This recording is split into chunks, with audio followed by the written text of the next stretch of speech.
Hello বন্ধুরা, আজকে নতুন আরেকটি মুভি এক্সপ্লেন করতে চলেছি।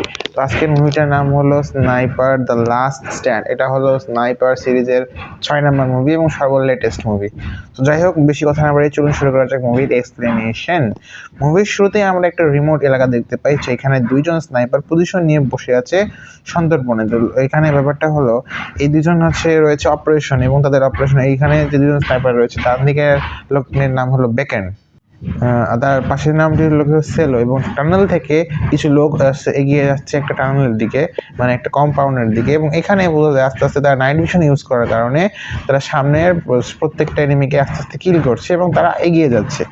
যাই হোক, এদিকে স্নাইপার দুজন ব্র্যান্ডন এদিকে সিরির সঙ্গে খুব সন্তর্পণে এক একটা করে টার্গেট এনিমিকে ডাউন করার কাজে লাগিয়ে পড়ছে, যাতে তাদেরকে ভাবারও চিন্তা টাইম করার সময় দিচ্ছেন, এবং এর মাঝখানে তারা একের পর এক এনিমিকে টপাটপ কিল করে যাচ্ছে। তো যাই হোক, এখানে বিষয়টা হলো তারা এদিকে অ্যাটেনশন ড্র করার চেষ্টা করতে, ওদিকে গ্রাউন্ড অ্যাসল্ট ক্রু ঠান্ডা মাথায় ঢুকতে পারে।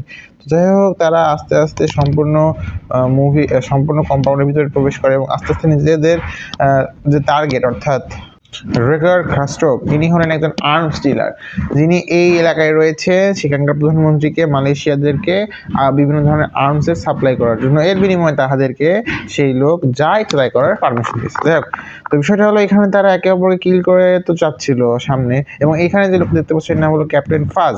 তো এই হলো এখানকার লিডার। চাচা তখন এদিকে যাচ্ছে এবং একে অপরকে মারছে, মেরে মেরে সামনে এগোচ্ছে। তো 11 এদিকে যখন কম্পাউন্ডের উপর দিকে চলে আসে, এবং এদিকে আমাদের সেই টার্গেট অর্থাৎ মিস্টার রাকার, সে বুঝতে পারে তার কপালে দুঃখ শুরু হয়েছে, তাই সে সব কিছু রেডি করে শুরু করে অ্যাকশন, এবং সে তখন অ্যাটাক মোডে এসে যায়, এবং সে তখন নিজের শর্টগান নিয়ে এলোপাথারি গুলি করতে শুরু করে, যাতে সামনের মানুষকে ঠেকানো যায়।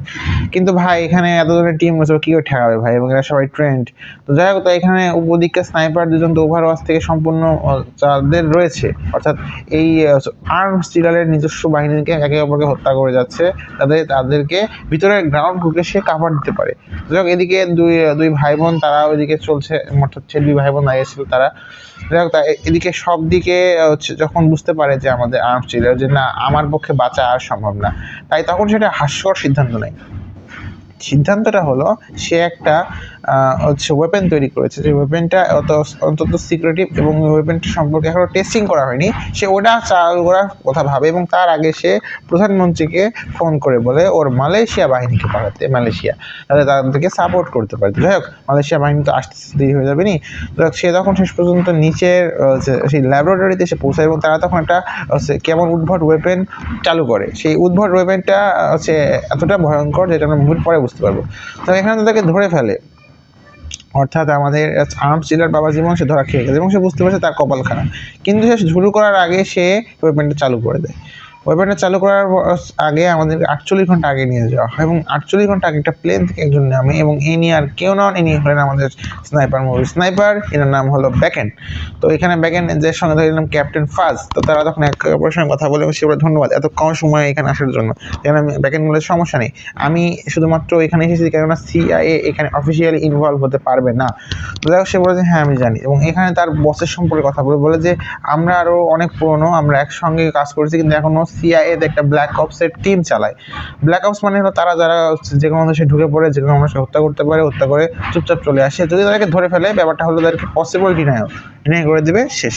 যাক, এখানে তাকে বলা হয় যে এর নাম হলো নোভা। তো ইনি হলেন আমাদের এখানকার টেক এক্সপার্ট। তো ইনি বলে এই আর্মস ডিলার সম্পর্কে, যে অত্যন্ত অমানবিক, সে প্রচুর মানুষকে হত্যা করেছে, সে বর্তমানে প্রধানমন্ত্রীর আশ্রয়ে আছে, এর বিনিময়ে তার প্রধানমন্ত্রী মালয়েশিয়া বাহিনীকে আর্মস সাপ্লাই করে, আর এভাবে সে চলছে, ব্লা ব্লা ব্লা ব্লা ব্লা। এখন কথা হলো, দেশকে বাঁচাতে হলে তাকে হত্যা করতে হবে, না হলে দেশ গেল।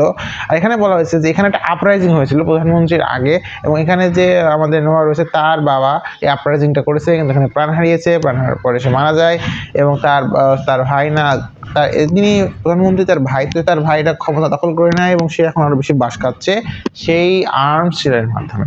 তো যাই হোক, এখানে আমাদের আর একজনের সঙ্গে পরিচয় করিয়ে দেওয়া হয়, এর নাম হলো জিরো। তো ইনিও হলেন আমাদের CIA ব্ল্যাক অপসের সদস্য, কিন্তু দুজন একে অপরকে চেনে, এবং তারা তখন একে অপর কথা বলতে থাকে, তুমিও এখানে এসেছো, বলে হ্যাঁ আমিও এখানে এসেছি, সাহায্য করতে হবে তাই। তো যাই হোক, তারা এখানে সাহায্য করার উদ্দেশ্যে চলে এসেছে, মানে ভাই কি বলবো, প্রাণের মায়া, এদের কিছুই নাই।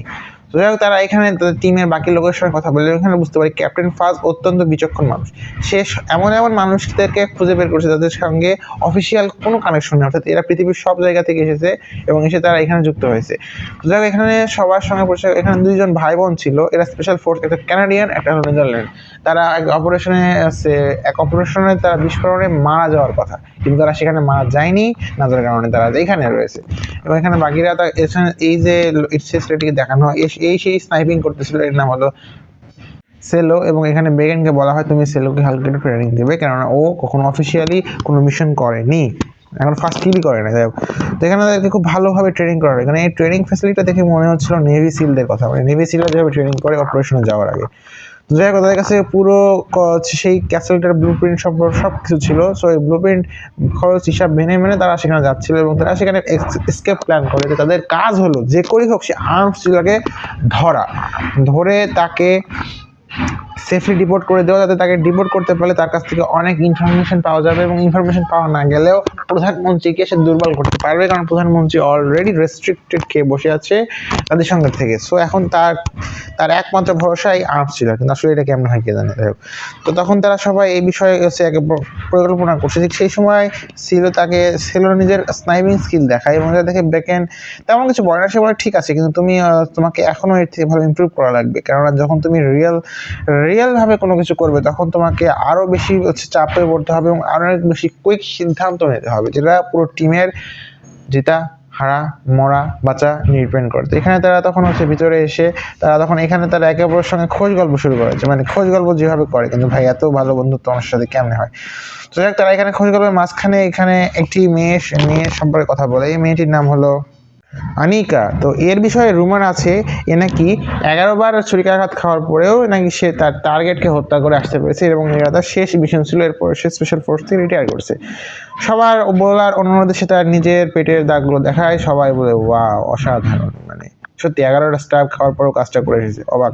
এখানে তারা তখন বেগেন সম্পর্কে বলে যে তুমি তো স্পেশাল ফোর্সের ব্ল্যাক অপসের, বুঝলাম, তুমি এরকম ভাবে কেন টি শার্ট পরে এসেছো, যেখানে তো বোঝা যাচ্ছে তুমি ব্ল্যাক অপস, যদি মারা যাও বুঝে ফেলবে। হ্যাঁ বুঝে ফেলবে, কিন্তু সমস্যা কি, এটা তো অনেক বাজারে বিক্রি হয় আমেরিকার। হ্যাঁ এটাও ঠিক। যাই হোক তারা তখন একে অপরের সঙ্গে জিজ্ঞেস করে যে তুমি কি এটাকে সত্যি যে তুমি সিরিয়াতে প্রায় 2.5 কিলোমিটার দূর থেকে একটা কনফার্ম টার্গেট কিল করেছো, এবং বেকান বলে যে হ্যাঁ এটা আসলে সত্যি হতে পারে, বাট আমি অতটা মনে করি আমার। এবং সে বলে তোমার কনফার্ম টার্গেট কিল কত, সে বলে যে না আমি কখনো হিসাব করি না, আমি এভাবে কোনো ভাবি না। তো এভাবে করার পরে তারা তখন শেষ পর্যন্ত চলে আসে ট্রেনিং এক্সারসাইজ, অর্থাৎ তারা হামলা করার কিছু আগে। তো এখানে আমাদের জিও বলে যে তুমি যেরকম করছো এভাবে করলে তুমি এত কষ্ট করে কেন কাজ করো, যদি তুমি কিছু হয়ে যায় তোমার পরিবারে কি হবে। তো আমাদের আনিকা বলে যে না এখানে তেমন কোনো সমস্যা নেই। তারা তখন সবাই নিজেদের মতো কাজ করতে থাকে। এদিকে আমাদের সেই টেক বাবা জীবনকে দেখা যায় সে মিউজিক গান শুনে হ্যাকিং করতেছে। মানে ভাই কেমনি কি ভাই, আসলে হ্যাকিং করা এতই সহজ? আচ্ছা বাদ দে, সহজ মনে হয় সহজ। যাই হোক তো হ্যাকিং করতে চলতে এক পর্যায়ে সে বলে যে দেখো তুমি আমাদের সাথে এসো না, কারণ এখানে এই যে নোহা বাবা জীবন রয়েছে, এই বাবা জীবনের ফাদার নাকি এখানে কাজ করছে। যদি এখন উনি ধরা খেয়ে যায় এদের সাথে আইসা, তাহলে একে একদম ট্রিজনের দায়ে ফাঁসিতে ঝুলতে হবে। যাই শেষ পর্যন্ত মিশন চলে আসে এবং তারা সবাইকে বলা হয় যে তোমরা নিজেদের বেস্টটা দেবে, কারণ আজকে আমাদের বাঁচানোর জন্য কেউ আসবে না, এখানে কোনো ব্যাকআপ টিম নেই। তো যাই এখানে তারা তখন ক্যাপ্টেন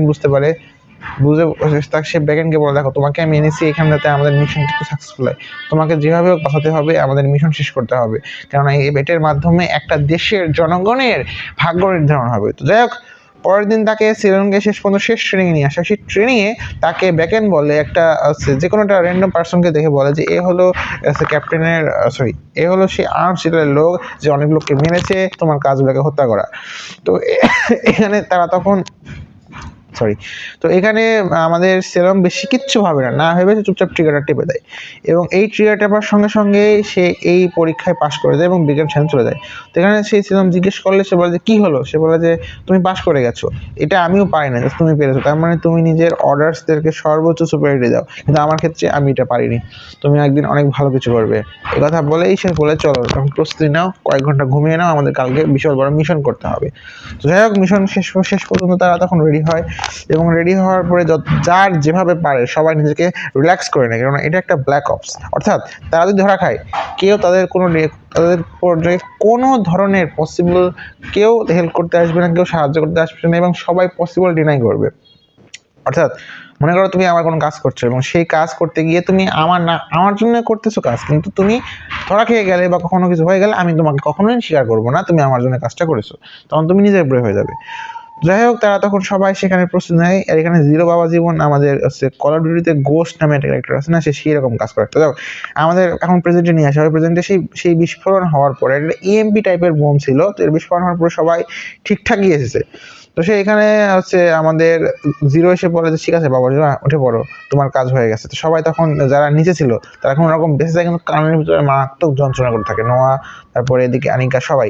কিন্তু ওদিকে যে টিম রয়েছে তার ম্যাক্সিমাম ওকে ঘিরে রেখেছিল। তো এখানে তারা শেষ পর্যন্ত সেখানে এসে পৌঁছায়, এবং এখানে আমাদের ক্যাপ্টেন ফাজ বলে যে ঠিক আছে আমাদের এখন এক্সট্রাকশন পর্যন্ত যেতে হবে। কিন্তু এইখানে ক্যাপ্টেন ফাজের হঠাৎ করে হচ্ছে নাকের ভিতরে হালকা একটু রক্ত বের হতে শুরু হয়, অর্থাৎ নোজ ব্লিডিং হচ্ছিল। এদিকে হচ্ছে নোজ ব্লিডিং সম্পর্কে ক্যাপ্টেন ফাস্ট বেশি প্রথমে কিছু না ভাবলেও কিছুক্ষণের মধ্যে ক্যাপ্টেন ফাস্ট টপ করে পড়ে যায়, এবং টপ করে পড়ে সে সঙ্গে সঙ্গে মৃত্যুবরণ করতে শুরু করে। এবং এদিকে আমাদের সেই আর্মস ডিলার এবং তার সহকারী তাদেরও সেম অবস্থা, এবং এই পথের মধ্যে হঠাৎ করে সবারই সে একই অবস্থা হয়ে যায়।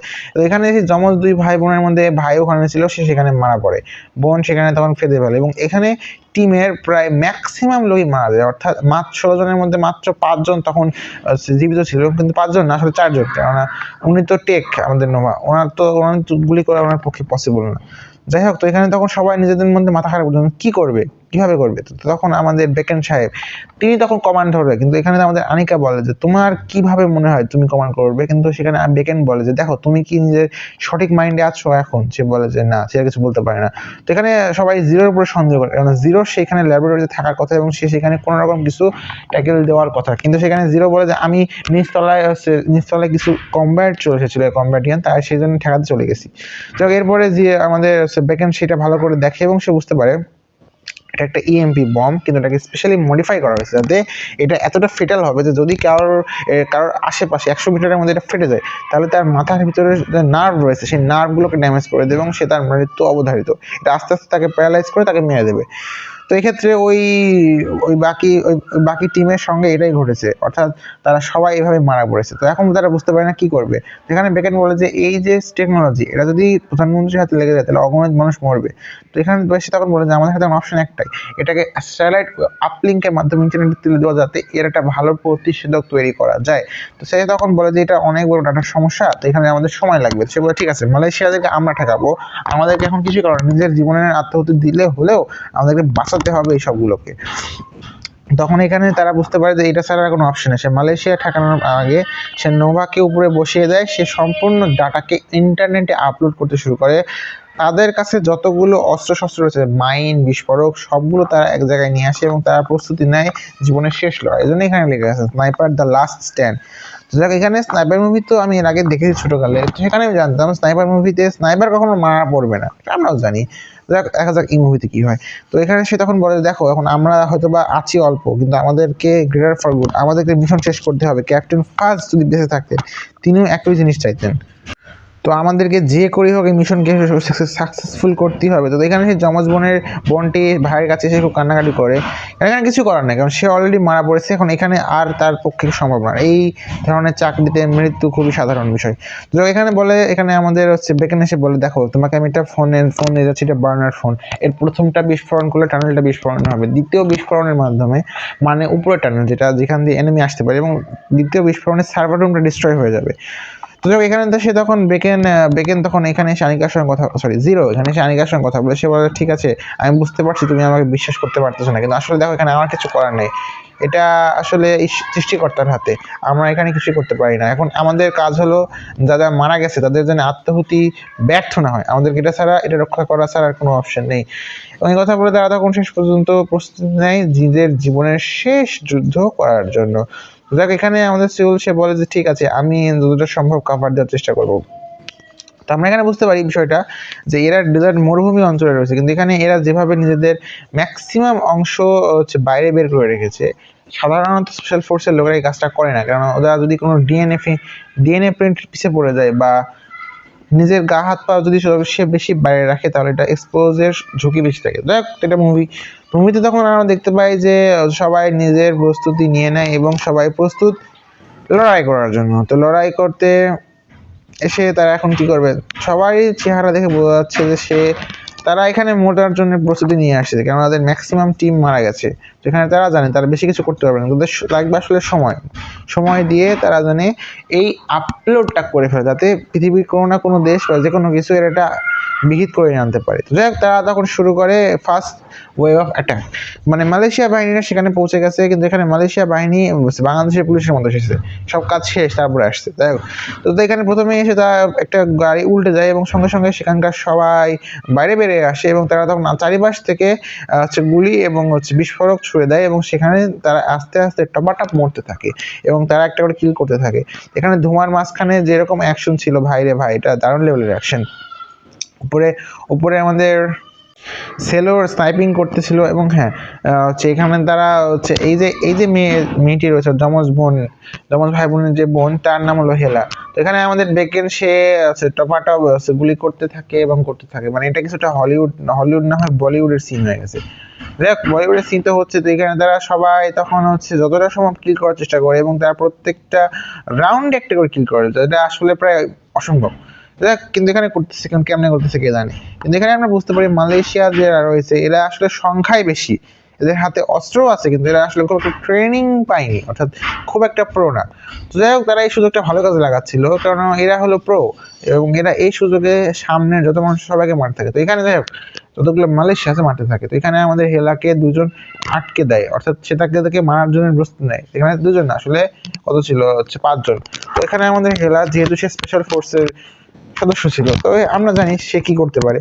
তো এরা মালয়েশিয়ারা এখন বুঝতে পারবে। তো এখানে আমাদের হেলা বেশি কিছু না, সে পটাপট মেরে গেছে এবং সবাইকে চাকু দিয়ে খুলে দিয়েছে ভাই, মানে ওদের সব জায়গা খোলা সারা, তাই খুলে তাদেরকে বাঁচানো আর পসিবল না এবং সে চোখের পলকের মধ্যে সবাইকে মেরে দেয়। যাই হোক, একজন পালানোর চেষ্টা করে, কিন্তু সে বাবা জীবনকে আমাদের হেলা ম্যাডাম এক্সটাকে সম্পূর্ণ তার কপালে ঢুকিয়ে দেয় এবং সেখান থেকে তাকে মেরে দেয়। সবাই 7 জন ছিল, পরের 2জন এসেছিল। তো এখানে আমাদের বেকেন সাহেব সে উপরে উঠতে থাকে এবং এখানে তোমার একটা ট্যাকটিক্যাল ওয়েপন চলে আসে। তো এই ট্যাকটিক্যালকে থামানোর জন্য আমাদের আনিকা বলে যে প্লিজ এই ট্যাকটিক্যালের কিছু একটা করো। তারা তখন ওখান থেকে ফায়ার করতে থাকে যাতে ট্যাকটিক্যালটা কোনোভাবে ট্যাকেল দেওয়া যায়। কিন্তু এখানে আমাদের বেকেন বাবা জীবন সে যখন নিজের স্নাইপারটা পায়, সে তখন ওখানে একটা আরপিজি ছিল, সেখানে গুলি করে। এটা কিভাবে হয়েছে জানি না, আবার আরপিজি গুলি করার সঙ্গে সঙ্গে ট্যাকটিক্যালটা নিজে সে উড়ে যায়। যাই হোক, এখানে আমাদের আনিকার সঙ্গে আসে তখন আর একটা মেয়ে, সে দ্বারা তখন আবার শুরু করে একে অপরের সঙ্গে লড়াই। এক পর্যায়ে সেই মেয়ের চোখ নেই ভাই। তো এখানে আনিকারও চোখটা তুলে চাচ্ছিল, বাট চোখ না পেয়ে তার কান কেটে গেছে ভাই, প্রচুর রক্ত বেরিয়ে যায়। যাই হোক, তারা তখন আনিকা আমাদের সেই আপারটাকে চোখে আর একটা গোতা মারে, সে সেখানেই মরে পড়ে যায়। অর্থাৎ যাই হোক, সেখানে আমাদের আনিকা কোনো মতে বেঁচে গেছে। তো এখানে তারা তখন সামনে আগাতে থাকে। বেকেন আর জিও তারা তখন বলে যে ঠিক আছে, আমাদেরকে যেগুলো ঠেলে দিতে হবে। জিও, আমি বুঝতে পারতেছি না এত সুন্দরী মেয়ে মালয়েশিয়াতে কেমন এসে পৌঁছেছে। তো এখানে অনেক মেয়েও মারা পড়ে আমাদের জিওর হাতে। তো সে তখন সামনে আগাতে থাকে, কিন্তু এই কাজটা অত্যন্ত কষ্টকর এবং সে প্রচন্ড হাঁপিয়ে উঠতেছিল, কিন্তু তারপরেও সে সামনে এগিয়ে যাচ্ছে, কারণ তাদের কি লাগবে, টাইম, আর কিছু না। তো হ্যাঁ, এখানে একটা কথা বলতে আমি ভুলে গেছিলাম, ক্যাপ্টেন ফাজ যখন পরিস্থিতি এতটা খারাপ হয়ে গেছিল, তখন আমাদের নোভা সে মিলিটারিদের সঙ্গে, অর্থাৎ মানে তারা যে বিদ্রোহী আছে সেই দেশে, তাদের সঙ্গে যোগাযোগ করেছে। বিদ্রোহীরা বলছে তাদের সঙ্গে তারা আসতেছে সাহায্য করতে, কিন্তু সাহায্য কোন আসবে কে জানে, আসবেও কিনা তা জানা নাই। তো যাই হোক, তারা তখন সেভাবে সামনে একে অপরকে মেরে আগাতে থাকে, অর্থাৎ মালয়েশিয়াদেরকে আগাতে শেষ পর্যন্ত কোনো মতে আমাদের বেকেন সাহেব তাদের হাতে বাঁচতে আগাতে থাকে। কিন্তু সেখানে পিছন থেকে একজন এসে তাকে গোতা মারে, সে তখন তাকে মারতেই যাবে, তখন বেকেন আবার তাকেই মেরে দেয়। কিন্তু মেরে তারা সেখান থেকে কোনো মতে বেকেন সাহেব বেঁচে যাননি, কিন্তু এই লোকটি বেকেনকে প্রায় মেরে ফেলছিল, শেষ পর্যন্ত লোকটি বেকেন হাতে মারা পড়ে। যাই হোক, এটা হলো সিনেমাতে সবই সম্ভব, বাস্তবে এত ক্লোজ রেঞ্জে কখনোই কেউ হামলা করতে ফাইট করতে চাইবে না, কারণ যাতে আমাদের হতে পারে। তো যাক, এরপর যখন সবাই তাকে বলে সবাই প্রস্তুতি নেওয়া, আমাদেরকে সেকেন্ড ফেজ শুরু করতে হবে। তো সেকেন্ড ফেজের বলার এক পর্যায়ে সে এখানে একটা গুলি খায় একজন, এবং গুলি খেয়ে পড়ে যায় মালয়েশিয়ার সদস্যদের হাতে। কিন্তু এখানে আমরা বুঝতে পারি আমাদের জিওর যে ব্যাস রয়েছে, সেই CIA ব্ল্যাক অপস ব্যাসটাও সে খুলে পড়ে যায়। তাকে এটা পরে বোঝা যাবে না। তো এখানে তখন সে সামনে আগে থাকে এবং শেষ পর্যন্ত আমাদের হেনা সে একটা রুমে এসে পৌঁছায়, কিন্তু সেই রুমে এসে বুঝতে পারে না পুরো 8জন মালয়েশিয়া বাহিনী সদস্য ছিল এবং তারা তাকে গুলি করে ঝাঁঝরা করে দেয়। হেনা এখানে মারা পড়ে, বেকেন বুঝতে পারে বিনা বেকেন তাদেরকে পিছন থেকে মেরে দেয়, কিন্তু এখানে হেনাকে বাঁচানো আর পসিবল হয়নি। যাই হোক, সে তখন বলে যে হেনা হেনা মারা গেছে, হেনা ইজ ডাউন, এটা বলে সে তখন বাকি তখন থাকে 4জনের মধ্যে বেকেনকে 2টা গুলি লাগে, অর্থাৎ এইরকমভাবে বুলেট প্রুফ ভেস্টের ভিতরে সে গুলি লাগা এটা অদ্ভুত না, এটা প্রায় অসম্ভব টাইপসের, কিন্তু এখানে লেগে গেছে। কীভাবে লেগেছে জানি না, তবে এর আগেও আমি একটা মুভি দেখেছিলাম, সেই মুভিতে একই কাহিনী ঘটেছিল, ভেস্টের ভিতর দিয়ে গুলি লেগেছে, বেকেনের রক্ত বেরোতে থাকে কিন্তু বেকেন এখানে কিছু করে না। এখানে জিরো তাকে এসে দেখে, সে তখন বুঝতে পারে যে হচ্ছে এর 2টা গুলি লেগেছে। সে বলে যে এটা কিভাবে হলো বেকেনকে, হয়তো ভাগ্য আজ আমার সাথে নেই। যাই হোক, তখন তারা কোনো মতে সেখানে এসে পৌঁছায় হচ্ছে একটা শেডের ভিতরে। সেই শেডের ভিতরে এসে তারা বুঝতে পারে যে এখন তাদের মৃত্যু অবধারিত। তাকে তখন বলে যে দেখো, আমরা হয়তো আর এখান থেকে বেঁচে ফিরবো না, ওখানে আমাদের নোয়া বাবা জীবন সে আপলোড কমপ্লিট করে দিয়েছে সার্ভারে, কিন্তু এখন সে নিজেও গুলি খেয়েছে, গুলিটা স্যার ঠিক বুকে লেগেছে, কিন্তু সে এখন ওখানেই মারা পড়ে এবং সে মরে পড়ে। এখানে বোঝা এখন 3জন লোক রয়েছে সার্ভারে, 3 থেকে 4জন। 4জন লোক কি করবে, কিন্তু তাও তারা বলে ঠিক আছে যতক্ষণ সম্ভব আমরা যুদ্ধ করবো, কেননা যুদ্ধ করে মরতে হবে, ওদের হাতে আত্মসমর্পণ মানে মৃত্যু, যুদ্ধ করে মরাটাই সবচেয়ে বেশি ভালো, সহজে মরা যাবে। যাই হোক, সহজে মরা তো যাবেই, কিন্তু তখন তারা হচ্ছে আমাদের ছিল যেহেতু সেই একমাত্র লোক যে এখন পর্যন্ত একটাও কোনো আঘাত পায়নি, স্নাইপার আঘাত পায় না। তো এইদিকে হচ্ছে আমাদের যে বেকেন সাহেব আছে, এ কিন্তু একটা স্নাইপার, কিন্তু এই কমব্যাকটি বেশি করলো এই মুভিতে এসে। তো যাই হোক, তারা তখন সবাই মিলে জিও এবং হচ্ছে আমাদের বেকেন 2জন মিলে তখন হচ্ছে টপাটপ গুলি করতে থাকে এবং সামনে যতটা সম্ভব কাভার দিয়ে থাকে যাতে বাকি 2জন পালিয়ে প্রাণ রক্ষা করতে পারে। ঠিক তখনই সেখানে এসে যায় আমাদের রেবেল বাহিনীর সদস্যরা এবং তারা তখন যে কটা মিলিশিয়ার সদস্য ছিল তাদের সবাইকে মেরে দেয় এবং সেখানে তখন হচ্ছে বেকেন বলে যে আমাদের অনেক ফ্রেন্ডলি রয়েছে, তাদের লাশগুলো আমাদের নিতে হবে, দেশে ফেরাতে হবে। তো এই কথা বলে তখন বেকেন আসছিলাম, এদিকে আমরা বুঝতে পারি নোয়ার তখনও পালস ছিল, অর্থাৎ তাকে ডাক্তার দেখিয়ে সেই যাত্রার পেশে যায়। যাই হোক, সে তখন 2 ঘন্টার মধ্যে তারা দেশ ত্যাগ করতে বাধ্য, কেননা যদি তাদেরকে খুঁজে পায় তাহলে ব্যাপারটা অত্যন্ত ভয়ঙ্কর হয়ে যাবে। সে বলে যে আমাদেরকে যেতে হবে, কিন্তু এদিকে সেলো এবং সেই আনিকাজন থেকে সে বলে যে না, আমরা ক্যাপ্টেনের ইচ্ছাটা পূরণ করতে চাই, আর একটু সামনে ফাইট করতে চাই। তো কথা বলে সে বুঝতে পারি যে তারা এখানে থাকবে এবং হামলা করবে, এবং এদিকে বেকেন আর আমাদের জিরো সে সেখান থেকে চলে যায়। তো এরই সঙ্গে তারা সেখান থেকে কেটে পড়ে এবং যেখানে ক্যাপ্টেন ফার্স্ট এক্সট্রাকশন করে রাখছিল সেখানে চলে যায়। এদিকে আমরা বুঝতে পারি যে ওই যে সেই প্যাচটা যেটা সেখান থেকে পড়ে গেছে, সেই প্যাচটা শাহিনা বাহিনীর হাতে পৌঁছে যায় এবং এরপরে বোঝা যায় বাকি খেলা, অর্থাৎ তারা একটা অনেক বড় ভুল করে গেছে এবং এর আর একটা পার্ট আসবে। হ্যাঁ, এবং এই স্নাইপার মুভিটা অনেক দিন ধরে আসতেছে। তো যাই হোক, আমরা নেক্সট পার্ট অবশ্যই এক্সপ্লেন করবো, এবং যাই হোক সবাই বলো কেমন লেগেছে explanation. Ta ta, bye bye, see you next time.